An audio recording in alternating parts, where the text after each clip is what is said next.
صادق صادق صادق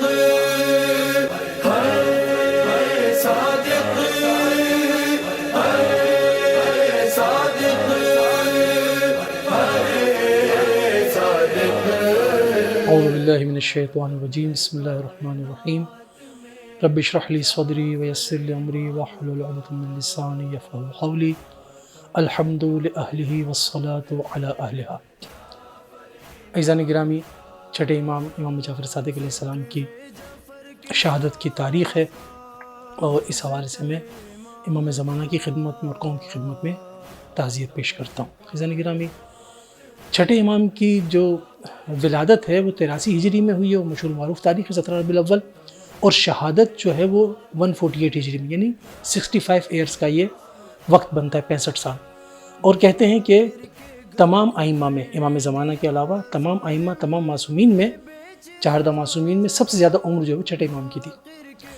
اس دور میں جو آپ کا یہ جو وقت گزرا ہے، اس کے اندر جو آپ کا دور امامت ہے، اس کی ایک اہم خصوصیت یہ رہی کہ آپ کے بارے میں کہا جاتا ہے کہ آپ نے دین تشیع کو گہرائی بخشی، علم کو پھیلایا۔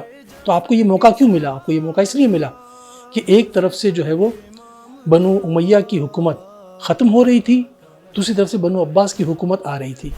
تو جو حکومت ختم ہو رہی تھی اس کو اپنے بچانے کی فکر تھی، ان کی توجہ امام پر کم تھی۔ جو نئی حکومت آ رہی تھی اس کو فی الحال اپنی حکومت کو قائم کرنے کی فکر تھی بنو عباس کو، لہٰذا ان کی بھی امام کی طرف توجہ کم تھی۔ لہٰذا ایسے موقع پر امام کو کچھ وقت ملا اور امام نے دین اسلام اور مکتب تشیع کی بنیادوں کو گہرائی بخشی اور علم کو پھیلایا۔ اس کی وجہ یہ ہے کہ کوئی بھی مکتب اگر علمی حوالے سے مضبوط نہ ہو تو وہ دنیا میں قائم نہیں رہ سکتا۔ امام کے زمانے میں بہت سی سیاسی تحریک چلی، خود یہ سیاسی تحریک بنو عباس کی، انہوں نے بھی امام کو انوالو کرنے کی کوشش کی اپنے ساتھ، لیکن امام ان کا مقصد سمجھتے تھے، لہٰذا امام نے ان کا ساتھ نہیں دیا۔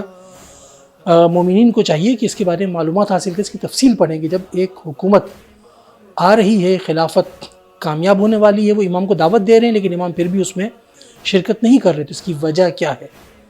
کیوں امام آتی ہوئی خلافت کو ٹھکرا رہے ہیں؟ اس کی وجہ کیا ہے؟ یہ بات غور و فکر کے قابل ہے، سمجھنی چاہیے۔ ہم آگے بڑھتے ہیں، لیکن اس موقع پر امام نے فائدہ اٹھایا اور دین اسلام کی علمی بنیادوں کو مضبوط کیا، باہر سے آنے والے اعتراضات کے جوابات دیے اور بہت اچھے طریقے سے معاملات کو آگے چلایا، اور آپ کے 4000 شاگرد بن گئے۔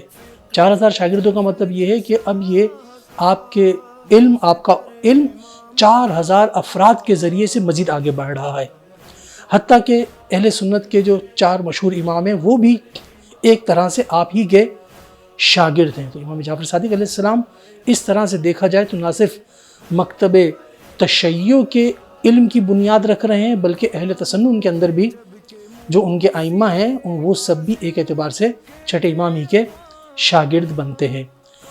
اگرچہ امام کی توجہ دین کی طرف تھی، علم کی طرف تھی، لیکن اس کے باوجود بادشاہ، خلفاء ہمیشہ ہمارے تمام ائمہ سے خوف کھاتے رہے، لہٰذا وہ بھی امام سے اپنے آپ کو خطرے میں محسوس کر رہے تھے۔ یہی وجہ تھی کہ آخر کار انہوں نے امام کو اپنے لیے خطرہ سمجھا اور امام کو زہر دے کر شہید کر دیا۔ امام آخری وقت میں اپنے گھر والوں کو، نزدیک افراد کو بلاتے ہیں اور ایک بہت اہم تاکید کرتے ہیں۔ آپ فرماتے ہیں کہ ہماری شفاعت ان لوگوں کو نہیں ملے گی کہ جو نماز کو خفیف سمجھے، یعنی ایسا نہیں کہ نماز نہ پڑھے، اگر خفیف سمجھتا ہے، ہلکا سمجھتا ہے، اہمیت نہیں دیتا، تو وہ بھی ہماری شفاعت کا حقدار نہیں ہے۔ وصلی اللہ علی محمد وآلہ رہے جفا نہ جھکا سر امام کا۔